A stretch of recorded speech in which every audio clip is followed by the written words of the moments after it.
Man, look how that rag stuck to the side of the chair like that. That shit be cray, yo. I didn't mean to do that shit either, man. I just sort of tossed that shit up there and it stuck like Velcro, man. Like static clean. See? Motherfucker shit, dog. Shit.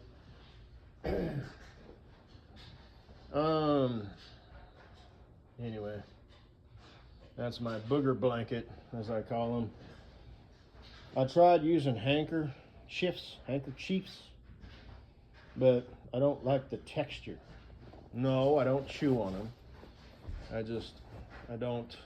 They don't work for me. They are bigger, but they're also thinner, which kind of poses a problem if you use a handkerchief just to kind of, you get a little moisture out, right? You got kind of a slightly runny nose. That's one thing. But if you actually need to get rid of boogers in your nose, you need a little bit more rigidity.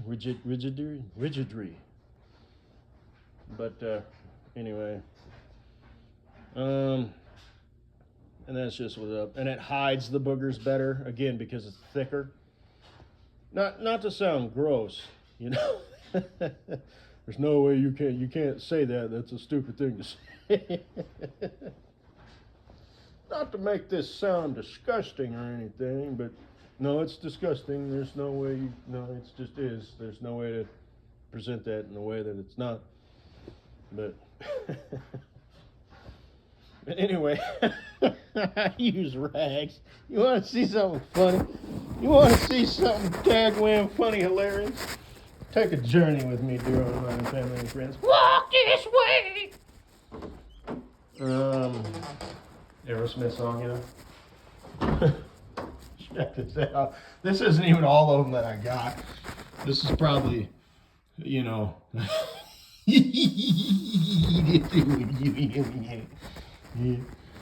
then I actually dry off with the what have you, the like medium-sized ones. Those are the ones that I use to actually shower with. And I'm a little low. I got, like I said, them rags. There's usually about 5 more on either stack, and there's usually like 5 more per the ones that I shower with. And the reason I do that is because I don't need all of that material to dry off my body. So I'm saving space in my hamper, space in my washer, so I still fill up my hamper, but I can get more clothes and towels and stuff in there. I mean, I have full-size towels, and I got a couple beach towels in case I want to go to the beach here in Colorado. But in case I need them just for something, like I've got extra blankets, in my box in the living room that's under the flat screen TV that's on the wall. Pretty much everybody has a flat screen TV these days. But I've got blankets like that. I used to do that, at my last job when I would clean the cone. I'd take off my boots and put on coveralls, like thin coveralls, not the heavy duty ones that I wore, when it was cold out. That's actually what I'm washing right now. It's my heavy duty coveralls, my thin coveralls, and my work jacket that was like, all had like fluffiness on the inside. That's what you're hearing. It's just been sitting in the back part of I have a Chevy S10 pickup, so it's got that little extended cab area. That's how I would keep all my shit. But I have a blanket, that I would put on the ground so I could take my boots off and stand on that, so I wasn't hurting my tender little feeties, and put coveralls on and put my boots back on, then climb under there, upside down, drag myself, on my back under the belt, in this little hole. and then maneuver around in that, confined little area and all that shit. And then I actually had room to kind of like maneuver and turn around because, like I said, I'm a shorty boy. I'm not short, but I'm on the shorter side of things. And I've kind of got a stocky build, and I've said that before, in case Katie Boo's thinking, well, what are you, like a little boy? No, I'm a pocket Hercules.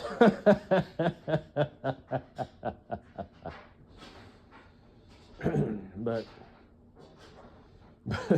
that was funny. I told that to my coworker, because I don't know how tall he is, but he was kind of on the tall side.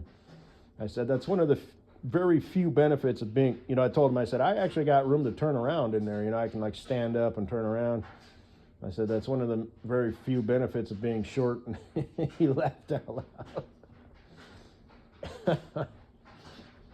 But, and I suspect it's easier on the body, the heart, and stuff, because there's just less space that your body needs to move blood around. If you do have shorter limbs and stuff, you've got more power, for like lifting and stuff. And that's just the way it is. Like, I remember this show. It was called Black Gold. And there was this dude, his name was, I guess I can go ahead and shout it out. I think it was Brandon Watson. And he was kind of a hothead, and he just really was passionate about drilling and, this, that, and the other. And he took pride in his job and this, that, and the other. And there was this dude who kind of showed up on scene, and he was kind of a shorter, stocky dude. And this was a long time ago. This was fucking like 10 years ago or something. And it only had like one season. And this guy showed up from like another rig to help out or something. And they were going to have like a contest of who could work the hardest, the fastest. And I knew. I was like, dude, that guy's got you. He's shorter than you. He's got shorter arms than you. He's got more power than you. He's going to recover quicker. He can boom. He can lift that shit and move it. Boom. It's easier for his muscles to contract and do what they do. He's going to smoke you, dog. And he did. So, anyway, you might want to check that show out, Katie Boo. You like Roughnecks? So you like muscular macho men. And that one dude, Cheston, he was kind of a gay looking dude, sensitive, but, considerate, caring, whatever. I don't know. I called them chestnuts. But anyway, you might want to watch that. Give you the vapors. Ooh, these macho men. Working out there in the sun. Now they worked 8-hour shifts. You believe that shit? Fuck, because one guy got punished. That one dude, that I used to work with who liked to collect rocks, like I did. Had a beard like I did, not like a ZZ Top, but, we kind of had kind of a similar look, I guess, And my hair was long and it was all fucked up and scruffy. I don't think I got a haircut for the entire 3 months I worked there. But that's just like, who cares, If there was ever a place to look like shit, this was the place. Or that was the place. But, because I'd take my hard hat off, and just fuck my hair up and, whatever. But hard hat with my earmuffs. And I ordered these headbands, and I'd wear them around my earmuffs to keep more pressure, to keep the noise out.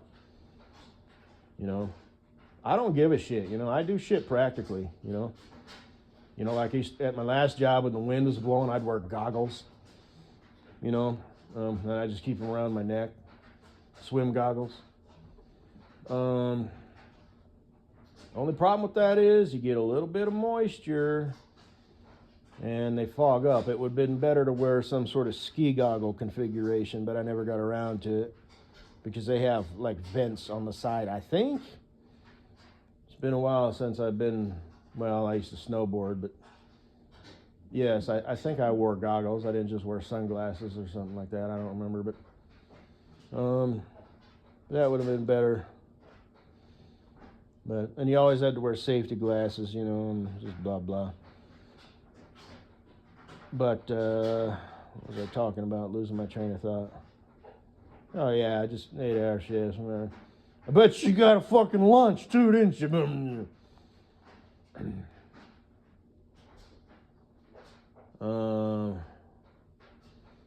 It's funny, I'm washing my coveralls. I'm such a dipshit. I thought, I should probably, there's a thought that just sort of came and went. I thought, I should probably check my pockets to make sure there's not like a wrench that I accidentally stole or some bolts or something in there. And that thought just sort of crept in and crept out as fast as it crept in. And then crept out. Quickly. And shit, sure enough, I opened the damn and I had it on delicate because I figured there's no need to wash the shit out of this stuff. I just need to kind of give it a good rinsing, and now it's in the dryer. But I opened the door, and sure enough, there's a piece of plastic there, and I'm like, oh no, did I just break my washer? Washer.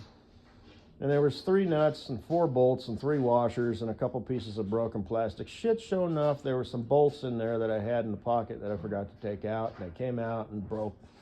Just one of the little, like, fins, for lack of a better word, that keep the laundry going. So, no big deal. It, didn't break it.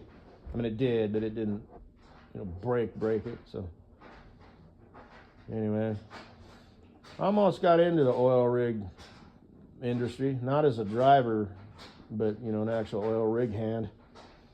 And the dude, I needed to get a fucking GED, I think, which is, like I said, people who have a GED actually know what they learned in high school versus just skating through and they're handed a diploma, because they have to regurgitate all that knowledge in one test. And the study book is the size of a phone book. Katie Boo, you remember phone books, right? If you're as old as you say you are. There's a big damn book with phone numbers in it. And they had the business, the yellow pages, and then there was the white pages, which were like people, I think. So you could get like the white pages for your local town, so that was smaller, but the yellow pages were businesses, and they were in alphabetical order, and you could pay to put an ad in there. Full page, half page, colorized, blah, blah, blah, everything that you wanted to do to make it pop. There were the losers, who would, instead of Jimbo's Plumbing, they'd say A1 Jimbo's Plumbing, and then the guy underneath him would be AA1 Jimbo's Plumbing, and then the guy underneath him, or above him, would be AAA1 Jimbo's Plumbing, and it's like, fuck you faggots. And they got this little ad, and it's, I don't know, man, you just got to make your decision, and you'd make your calls and have your questions, and like I said, there's a technique to talking to people to kind of, let them speak and let them either, present themselves or hang themselves. You don't want to give them too much information because then they get to just nod and smile and agree with you. You do that with doctors, businesses, whatever. Just let them speak. If you don't get what you need, piecemeal a little bit more out. That way it's kind of like you're testing them to see what they actually know. But anyway.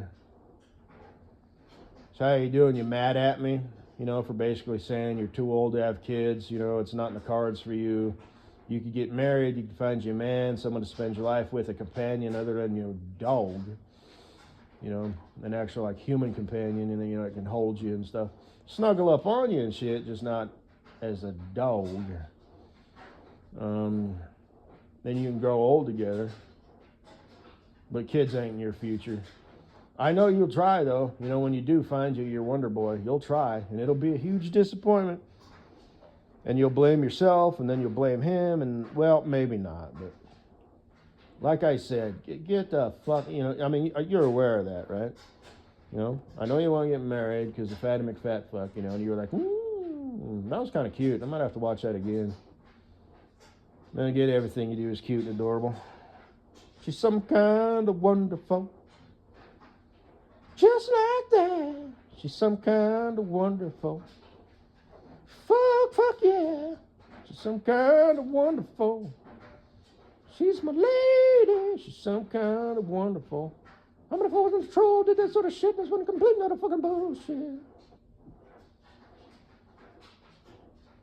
Anyway, I think that's all I had to say. Baby, hey.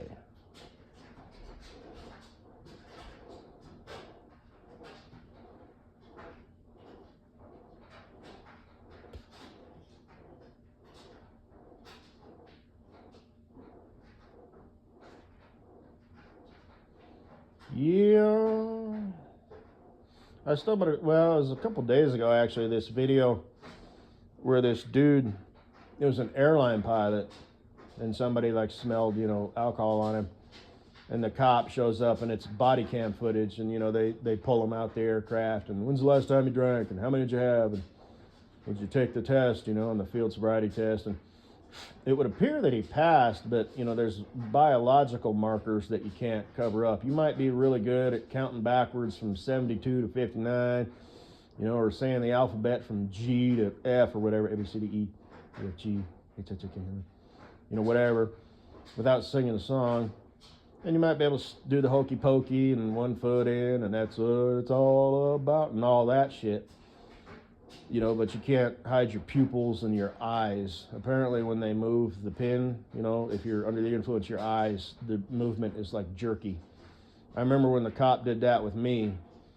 I remember they said that. He's like, would you be willing to take a field sobriety test? And I was like, okay. And he did it for like a minute. It's like they really want to be super duper extra sure. And I remember thinking, my goose is cooked. They're going to put me in handcuffs. I didn't know that I could, stretch that out and keep my job for another 6 months. Because we kept dragging it out. But, I knew, that, we're fucked here. But still, even then, it kind of had some like ASMR quality to it, Because he's holding the pin. He's not close, but he's holding the pin real close, and he's doing the shit, So, but that's just me. I remember when my lawyer, he's like, blah, blah, blah, you were probably super nervous. And I was like, actually, no, I was really calm.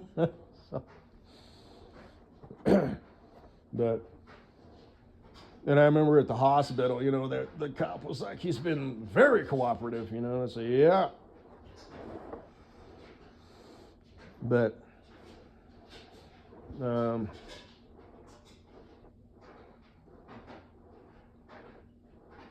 anyway, so that got me thinking, man, what a bummer. It's one thing to get a DUI and lose your license, or have to be on the red license or whatever. And if you're a CDL holder, you lose your CDL for a year, lose your job, knowing you can get it back if it's your first offense, but knowing that, it's kind of going to change the rest of your life. A lot of companies won't touch you for 5 years. There's certain companies that just won't hire you, like ever. Like if I wanted to get a job hauling, dynamite, it's like, nope. But I thought, that's got to be a real kick in the ass. And he was a captain of the majors, because first you're hired on with the regionals as a first officer, and then the captain, and then you can bump up to the majors as a first officer and then the captain. So he's been a pilot for like the last 25 years of his life. And all of a sudden he gets popped with this, flying under the influence or whatever. Phooey. Phooey. But anyway, but I have also heard, I don't know where I heard this, pilots don't necessarily lose their jobs. They're on suspension for like a year, so they got to do other shit, But then they can go back with the airline, and I think even keep their position. They don't get demoted. But they're, you're on probation and stuff, and, with, a DUI. And basically, it's like a continuation of that. Now, you can get off of probation early, if it's your first offense and you complete all your classes and all that. That's what I did.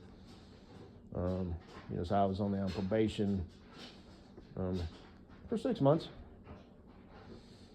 And you get all your community service done, do all your classes, and don't have any, hot UAs. And then you're good, but you still don't get your license back for another year or another 6 months. So that's like a continuation of that. And some people might say, well, that's not fair. I would beg to differ. Because getting your license costs what, like $50 or something like that? Getting your CDL is going to cost you about $4,000, in all to go through the schooling and whatnot. But to, become an airline pilot, it takes, 2 to 4 years, of college and certifications and, a lot of money, you know, tens of thousands of dollars. So I think that's fair, you know. Driving a truck is a little bit different and less complex than flying an airplane. It's just like that scene in Pearl Harbor. You guys pilots? Working on it. There's a lot of buttons and switches in them airplanes. So, anyway. And I have to tell this real quick because it's a feather in my cap. When I went to rehab, Mrs. Rehab, tall as shit. I didn't know how tall. She wasn't like supermodel tall, but she was taller than me. Kind of thin, you know, slender, long legs, you know, kind of long torso and this, that, and the other. Older than me by 7 years, married with 2 kids. They were like 4 and 2 at the time. Was married to an airline pilot. But man, when this aloof bad boy showed up on the scene, whoo, whoo, whoo. And I wish I would have asked more about her, you know, like her husband, you know. Because I was that guy, you know. I was just sort of matter of fact, blah, blah, blah, you know. I've talked about this before, you know. Somebody had said it was like a reality show without the cameras. There was a mixture of guys and girls. I showed up. I had a bad attitude. Was yelling at one guy, hey, fuck off. And one chick was like, dude, everybody's chill except for you, just chill out. I said, shove it up your ass. She said, don't tell me what to do. That was funny because it's figure speech. You know, I started laughing. I didn't actually say that, though. I should have called her on it. But then later, you know, like I said, you know, she was giving me the come hither look every time I walked past. Everybody there did, you know. Walked into, you know, group, everybody circled up, you know, in the chairs, and I'm just sitting there like, fuck this, let's do this, you know. And she's on her back, and she rolls over on her stomach and just gives me this just like shit-eating grin, and she's just like, what? Sup? So, you know, I thought it was funny. I thought it was cute, you know. The one chick, you know, she was a mom. Her name was Shemaine, but I called her Shemaime, because I gave everybody nicknames. And she said, if anybody else called me that, I'd, you know, beat their ass. And I said, well, I can call you by your name. She said, no, you got away. There was another chick who said that. She's all, I like the way you say things, you sexy bitch, you sexy bitch.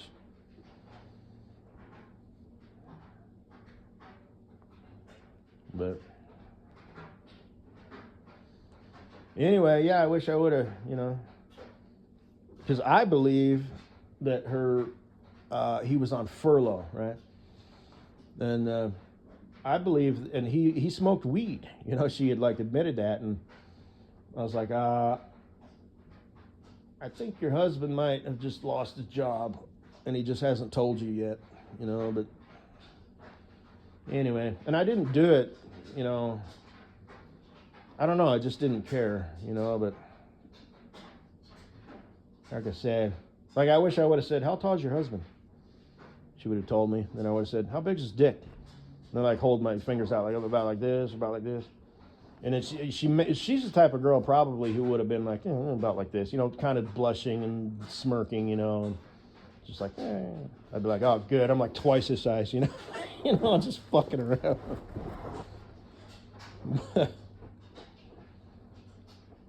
Anyway,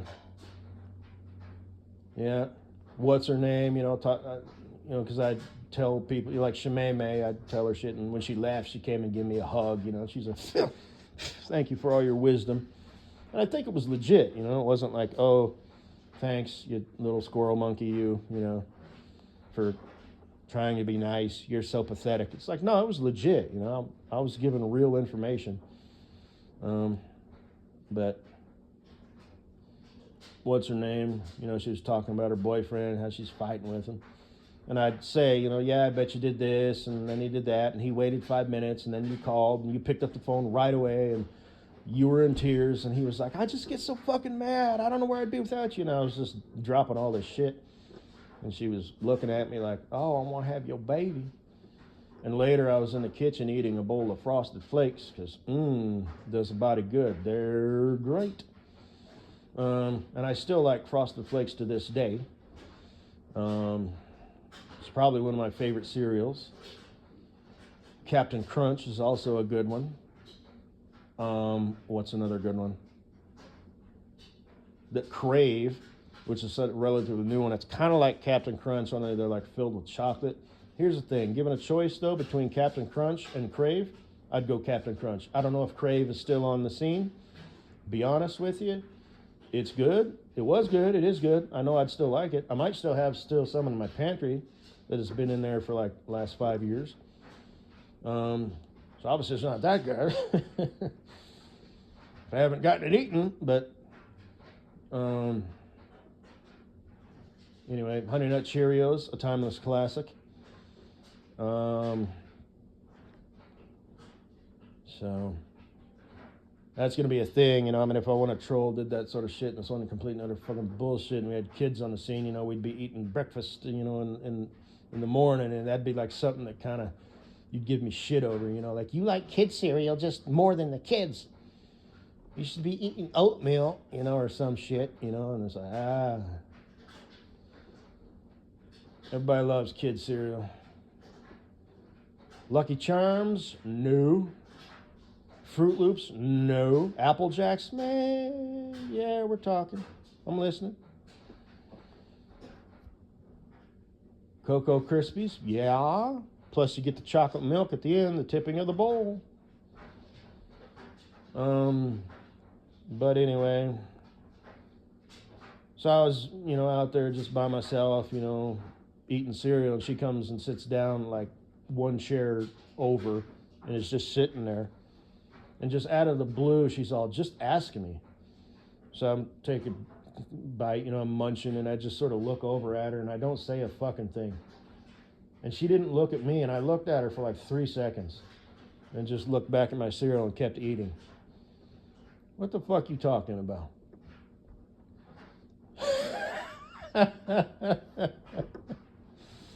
So anyway, and she did kind of change after that. Like, everything was cool, you know, but it's like, I don't know who the fuck you think I am, woman. But, you know, because she was like a pretty girl, you know, pretty girl problems, you know. Oh, okay. Same thing with Mrs. Butthead. She started talking different. She started walking different. She felt comfortable around me.